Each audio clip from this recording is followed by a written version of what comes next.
Hey guys, in this video we're going to talk about what President Trump is planning to do with U.S. visa services.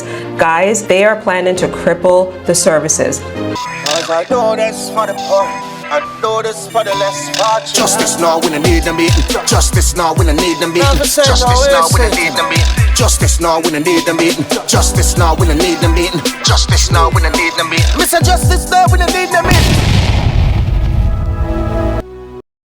Welcome back to the History Shovel, guys. Today we're going to talk about visa and what's going on since the current administration took over. You know, that's the Donald Trump administration with the Republican Party. Now, a lot of changes has been made with regards to the visa. And man, I tell you, y'all need to pay attention because it is very serious. Based on what's going on, a lot of people are wondering, is this going to get better?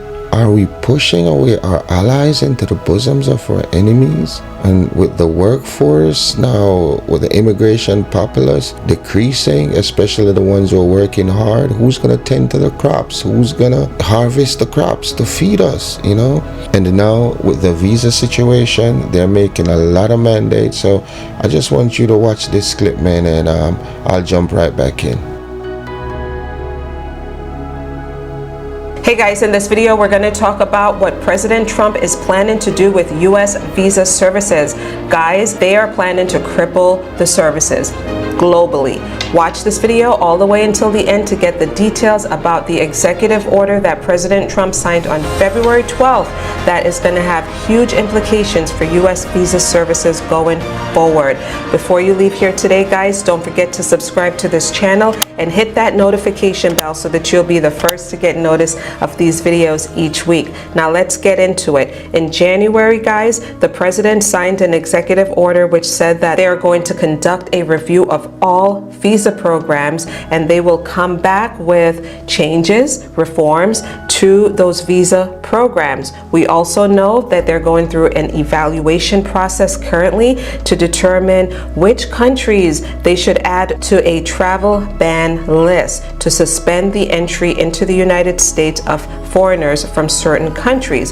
Fast forward to February 12th, 2025, when the president signed the One Voice for America's Foreign Relations Executive Order. In this executive order, guys, it says that foreign service officers, employees at U.S. embassies and consulates around the globe, and anyone else who is working at the State Department need to conform to the new reforms that they are going to be introducing very soon. If they do not conform to this one voice, they will be terminated. They will lose their job. Now let's get into this executive order. Section 1 says that the secretary, who is Marco Rubio, he is the secretary for the Department of State. He must maintain an exceptional workforce of patriots to implement this policy effectively. Then Section 2 says all officers or employees charged with implementing the foreign policy of the United States must, under Article 2, do so under the discretion and authority of the President. Failure to faithfully implement the President's policy is grounds for professional discipline, including separation.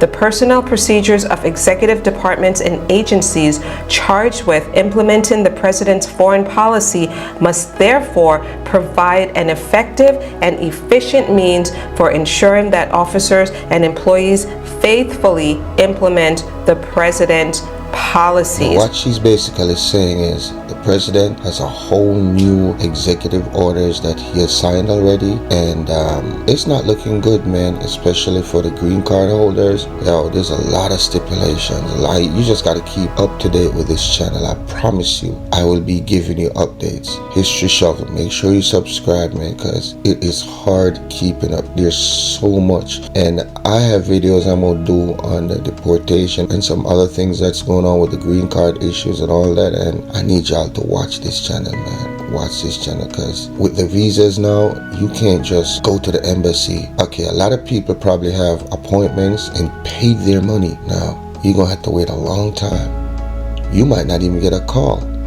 They might call you and tell you, look, oh, you're gonna have to get this, you're gonna have to get this this that you sent in, and they're just gonna make it harder. And for the staffing at the embassies, they're cutting that staff.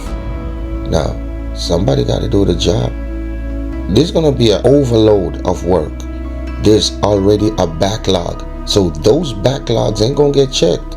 I'm sorry, they're not gonna get checked. So all who waiting for the appointments, y'all probably gonna lose your money. Now, is there a way to get that back?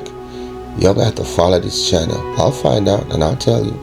Let's keep up. And do remember to leave a like and a share, man. That's all I ask, and comment so we can grow this channel. We're at 73 subscribers. Trust me, we want to get to at least 100 subscribers with this video.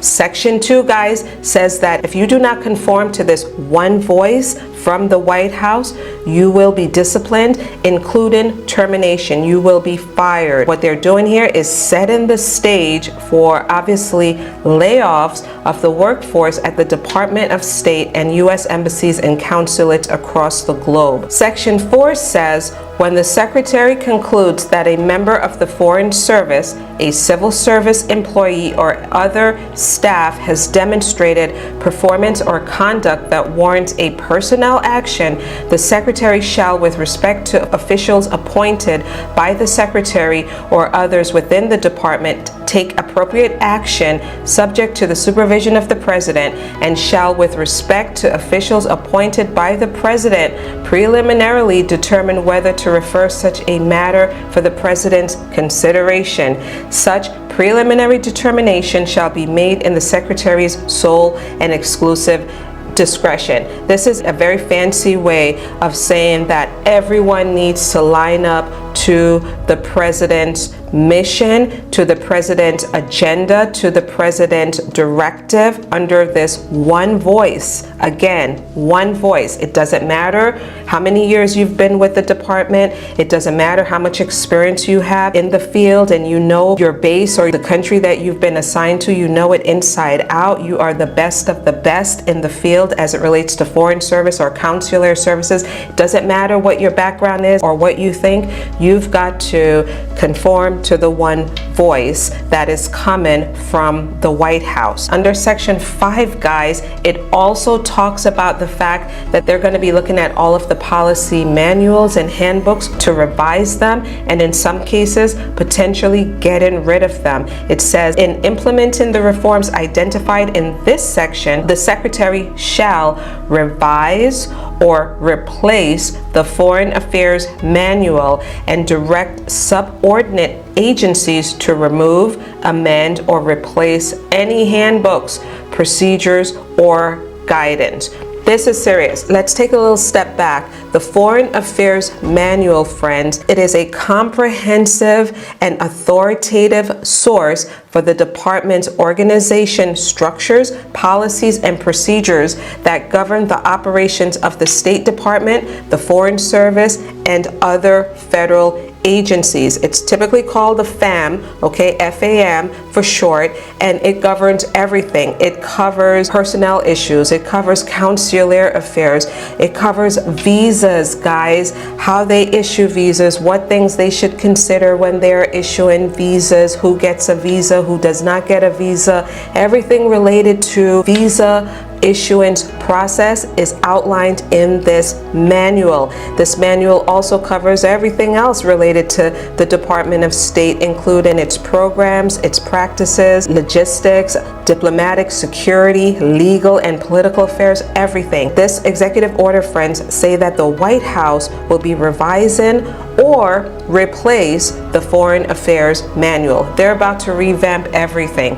They're going to change it up on everyone. What I'm really concerned about, obviously, is the fact that it's very easy for them to look at a budget and a line item and say, we're going to get rid of this line item, and this particular line item happens to be staffing at U.S. embassies and consulates worldwide and say, oh, we don't need so many people at the Manila Post. We don't need X amount of people in Kingston, Jamaica. We don't need X amount of people in London, England. We don't need X amount of people in Lagos, Nigeria. And so let's just get rid of some of them. Let's get rid of those contractors. Let's cancel these contracts. This is excessive. This is duplicative. This is a waste of taxpayer dollars. And what that effectively will do is it will shrink the workforce to a skeletal crew at these embassies and consulates around the globe. And this is how it will impact millions of people by creating a massive slowdown of visa services. They know in the White House that they only have so much control over the eligibility of an individual as it relates to getting that immigrant visa to come to the United States and join the spouse, the US citizen or green card holder's spouse or parent or child. They know they don't have that much control over who is eligible because Congress already wrote those rules, those laws, but they know that they have control over the administration and the operation of all of those things. And those are the areas that they can tweak by removing bodies to slow down the entire process and therefore have millions of people caught up in a backlog over the next 4 years. That's how they're going to do it, guys. What this means for you is that if your visa has expired, try to move swiftly. Certainly for others, we will be suing the government. There will be more lawsuits to move people out of these backlogs that are expected to happen over the next 4 years. There's a process called mandamus, which would allow you to sue the government for the unreasonable delay of your case. More people will be gearing up to do things like that. And certainly there will be litigation to fight against the travel bans that we're expecting to be announced any day now. Guys, this is not great news, but you should be informed, you should be equipped, and you should move swiftly on your case if you have a consular case. Thanks so much for watching this video. Comment below and let me know your thoughts, and I will see you in the next one. Bye-bye. Okay guys, hope you learned a thing or two, man, and as I said, I'll be bringing more updates, man, and while you're at it, please do go over and look for Mac Bean Immigrations on YouTube. Mac Bean, that's MCBEAN Immigration TV. She's saying a lot, and I don't know if she's a lawyer or what, but you can check her out, man, and just make sure you subscribe, and I'll keep bringing you videos, man, as much as I can, because it's a tense time, you know. We got to look out for each other. We got to look out for each other because it's going to get worse if it's ever going to get better. Sanjusk. True.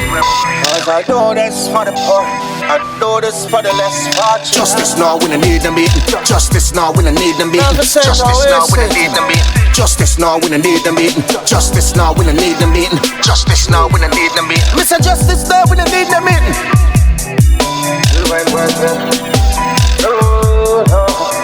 Hope on them, that's how them greeted. Father time still undefeated. Wrong, while them get posturpedic. Rank like donkey people. Vibration, me no really feel it. Corrupted lace, me no afraid for peel it. Question, who gonna feed the needy while them still a thief when I really need it. Why the needs of the chief and the greedy.